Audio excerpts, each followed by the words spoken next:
দিগন্ত, এ দোস্ত শোন না। হ্যাঁ দোষ, বল না। কই তুই? কলেজে। তুই না বললি আজকে যাবি না? তোর জন্য আমিও যাইনি কুত্তা। আজকে একটা কাজ ছিল তাই আসছি। কোন মেয়ের সাথে মিট করতে গেছস? আমি গেলে তো আর মিট করতে পারবি না, তাই আমাকে মিথ্যে বলে তুই কলেজে গেছস। এটা বলতে পারলি দোষ? আমি তো মেয়েদের সাথে বেশি কথা বলি না, আবার মিট করব? হইছে, তুই কত ভালো আমি জানি।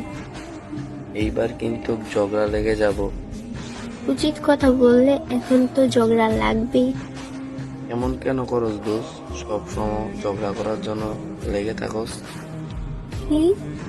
আমি ঝগড়া করি শুধু? আচ্ছা থাক,